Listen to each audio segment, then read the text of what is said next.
That's the start. Like, you put up content and nobody cares at the beginning. The organic stuff is the best game, but it's the longest game. So making content every day maybe pays off in 6 months or 9 months or a year. But by that time, you won't be out of business.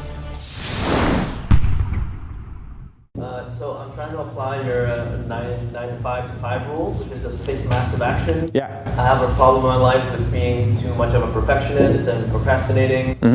So now I'm at a point where I'm trying to publish all these blog articles, start this brand new website, but I don't have a following on any social media channels. I think the success barrier for me is I'm worried that I'm going to write these let's say 30 articles, and every day I want to write an article, and then I'm going to publish it, and no one's going to read it. Right. No one is going to read it. Yeah. Well, But that's the start, dude. That's the start. Like, you put up content and nobody cares at the beginning. It's consistently following through. Like, 30 articles in 30 days isn't going to be enough. It's every day, forever. And maybe Instagram's not the game forever, but if you have a message and you want to get it out there, creating content is the best way to do it. So my Instagram, last year I started taking it seriously. We had 7,000 followers or something. We started posting 6 times a day. It was me doing everything at the start, right? Even though I had people on my team, I did everything at the start. And then once I figured it out, then I hired people to help me do some of the work, right? But I like to understand it first. So for you, be looking at creating content has to be part of your marketing strategy, whether it's video for YouTube or Instagram content or Twitter or LinkedIn, wherever you're going to be. And then where in your calendar are you going to spend time creating the content? And at the beginning, nobody's going to look at it. 1, because they don't know who you are yet, and 2, because it's not as good as it could be. Like, go back and watch my first videos. They weren't very good. They get better with practice.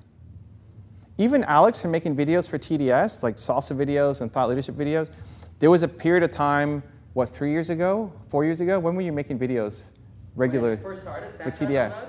No, videos in front of the camera. Oh, a long time ago. Like 4 years ago? 4 years ago, and we worked every week. I would teach him, like, he'd be in front of the camera, I'd be behind, he's like, no, do it again, say it like this, and he slowly got better. And then he stopped, and he got back to it like 2 weeks ago, 3 weeks ago, a month ago. And the first videos he made, it's like, what is this? Like, this is, like, you took a big step backwards.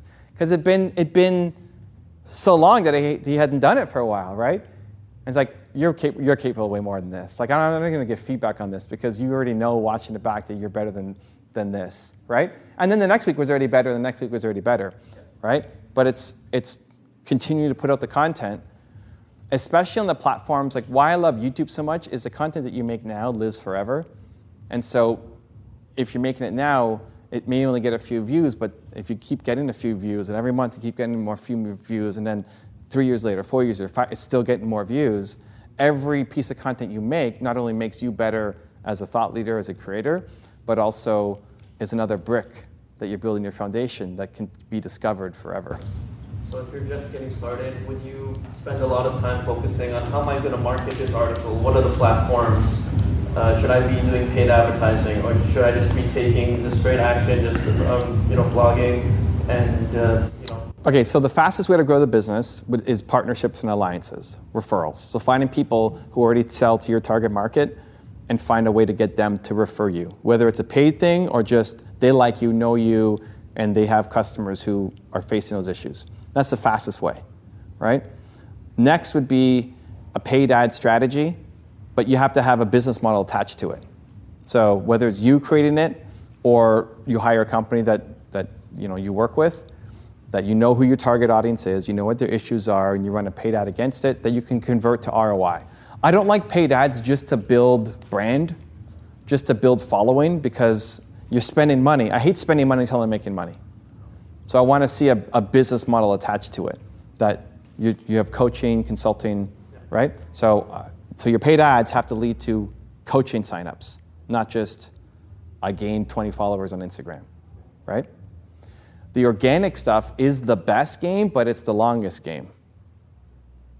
So making content every day maybe pays off in 6 months or 9 months or a year, right? But by that time, you won't be out of business. So what if you're, sorry, I'm asking a lot of follow-up questions, but let's say you're going to publish like 30 blog articles. Mm-hmm. Are you going to be focusing on getting all the followers on all these different channels, or are you just going to, because if I start posting these to like Facebook, the pages, or whatever it is, I'm not, like, no one's going to be on those pages to see it. Yeah, and Facebook organic is the worst. So you have content. Now, what do you do with that content? There's the paid strategy that if you're like, what's an article? What's an example of an article? Toxic relationships. Toxic relationships. And you're going to help them get out of it or find a better one, or like, what are we going to get in your coaching session? Like social anxiety, anger management. Great. Okay. So if you have an article about social anxiety and you can help coach people through that, then that's content that can become an advertisement that leads to a lead capture and a free call with you for 20 minutes to then lead to a paid session. So you take that article, it's 400 words or whatever, and you chunk it up into different potential ad copy that then you could have business next week when people calling you. But you're paying for every view on that. You're not worried about organic on that, you're just smushing it up, right? So even for TDS, we'll take some content and then run ads against certain demographics, right? Organic, Facebook is the worst. You get nothing from Facebook. I'd be looking at, if it's written articles, so you put it on your website, which can help with some SEO, but then I want to have it in micro form on Twitter. I want to put it as an article on LinkedIn. Instagram, I try to turn it into like pieces of the article and just take a picture. So if it's social anxiety, you show either you like frustrated or a stock picture, and then give me your thoughts, fire captions. People really underestimate how good captions are, the written captions are on Instagram, even though it's a really visual medium. That's where I would start. You don't have a video, so you can't turn it into a YouTube yet, but I'd love to see you just speak your message into a camera too and post it. If you want to know why your comfort zone is destroying your life, check out the video right there next to me. I think you'll enjoy it. Continue to believe, and I'll see you there.